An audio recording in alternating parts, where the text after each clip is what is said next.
announces new gaming flagship RTX 3080 Ti and RTX 3070 Ti. Here come the Nvidia GeForce RTX 3080 Ti and RTX 3070 Ti. Having just been announced at the Computex virtual event, the ultra-high-end card is set to release June 3rd, with the cheaper of the two following a week later on June 10th.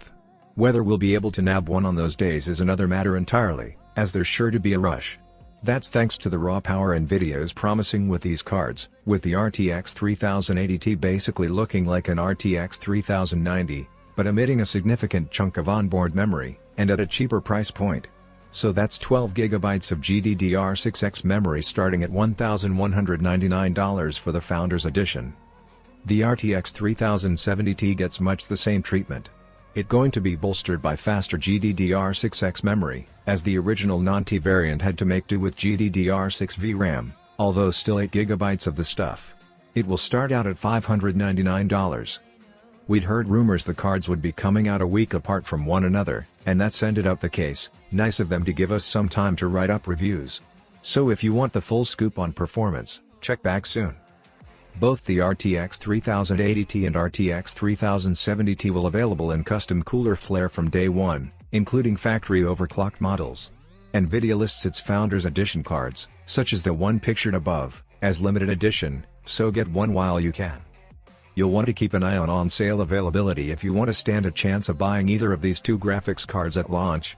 No doubt they'll be popular. Cyberpunk 2077 will live up to what we promised, CD Projekt boss says. 6 months after its release, nearly half of the Cyberpunk development team are still working on it.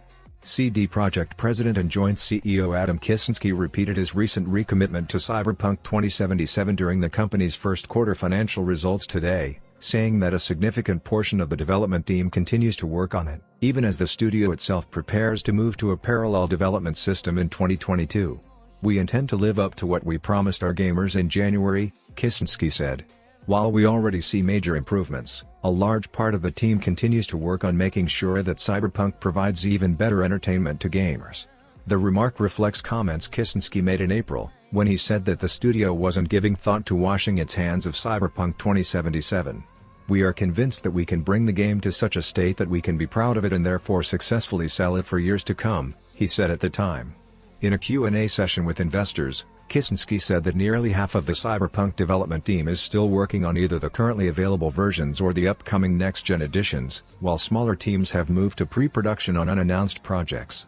He declined to comment further, saying he didn't want to pre-announce anything, perhaps reflecting a commitment the company made a couple months ago to avoid showing off its games until they're closer to launch. Thanks Cyberpunk 2077 was when it was revealed.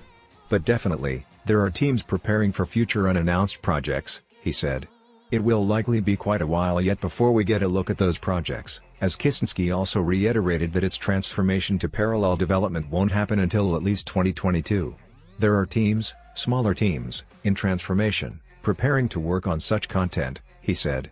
"Next year is the year when we want to do discrete teams and work full scale, of course, depending on the project and the different phases on future AAA content." AMD introduces 2 APUs for DIY builders capable of 1080p gaming. Gaming without a graphics card is about to get a double hit of goodness, albeit at a high price. It's been a long time coming, but we're finally going to get a pair of Zen 3-powered APUs from AMD that'll be capable of gaming. The Ryzen 7 5700G and Ryzen 5 5600G will be available August 5th and cost $359 and $259 respectively. They'll slot it into existing 400 and 500 series motherboards and offer some pretty decent performance numbers by the look of things. And in case you're wondering, yes, they come with coolers and are overclockable too. While its previous generation of APUs, headed by the Ryzen 5 3400G, mainly focused on 720p gaming for smooth frame rates, this new generation is gunning for 1080p performance. AMD highlighted this to us in a briefing prior to the Computex announcement by saying Hi-Res Sutio's Rogue company managed an average of 78 FPS at 1080p using the high settings. Not bad for integrated graphics. It also couldn't help but throw some shade at Intel's offerings, with a few comparisons to the Core i7 11700 that showed the Ryzen 7 5700G offering twice the performance in the likes of Warframe and Fortnite. In case you're wondering, That Intel chip uses Intel's UHD Graphics 750 silicon, not its more recently developed Z cores, which you can't actually get on the desktop yet. Likewise, these new APUs don't use AMD's more recent RDNA 2 architecture either, or even RDNA 1, they're still resolutely vague at parts. The full specs of the chips make for pretty good reading all the same, though, and are competitive with what AMD currently has out there, with one important exception, like their mobile stablemates. These two APUs are limited to supporting PCIe 3.0 and not the newer PCIe 4.0. The latest next-gen SSDs will still work, but they won't hit their full potential with these chips and will be limited to 3,500 megabytes per second. Still, this one annoyance aside, these look like good options for anyone looking to build a gaming machine on a budget. The 5700G having 8 compute units capable of running at 2.0 GHz would be the preference here, of course, although 7 CUs at 1.9 GHz for $100 less may be the way to go. We'll have to see when we get them in our test rigs.